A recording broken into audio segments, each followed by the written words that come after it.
আপনি যে হোয়াটসঅ্যাপ ব্যবহার করেন, আপনার এই হোয়াটসঅ্যাপ আইডি অন্য ফোনে যে লগইন আছে বা অন্য কেউ গোপনে ব্যবহার করছে, আপনি কি এটা একবারও চেক করে দেখেছেন?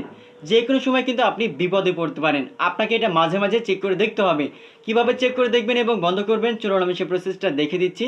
ভিডিওটি অনেক ইম্পর্টেন্ট। টাইমলাইনে শেয়ার করে রাখুন, যে কোনো সময় কাজে লাগতে পারে। তো ফার্স্টে আপনি হোয়াটসঅ্যাপ ওপেন করবেন, এরপরে উপরের দিকে ডান কর্নারে 3 ডট অপশনে ক্লিক করবেন। এরপরে দেখবেন লিঙ্ক ডিভাইস নামের একটা অপশন আছে, আপনি এই অপশনে ক্লিক করবেন। তারপর এখানে যে একটা ফাঁকা অপশন দেখতে পাচ্ছেন, এখানে যদি কোনো ফোনের নাম বা কোনো মডেল শো করে, আপনাকে বুঝতে হবে আপনার হোয়াটসঅ্যাপ অ্যাকাউন্টটা অন্য কোনো ফোনে লগইন আছে বা অন্য কেউ গোপনে ব্যবহার করছে। যেহেতু আমার এখানে ফাঁকা আছে, তার মানে আমার অ্যাকাউন্ট বা আইডিটা অন্য কোনো ডিভাইসে লগইন নাই বা অন্য কেউ ব্যবহার করছে না। যদি আপনার অ্যাকাউন্টটা ব্যবহার করে থাকে অন্য কেউ, তাহলে এখানে কিন্তু শো করবে, আপনি দেখে বুঝতে পারবেন। আর এখানে কিন্তু ডিলিট করার অপশন থাকবে বা লগ আউট বা রিমুভ করার অপশন থাকবে।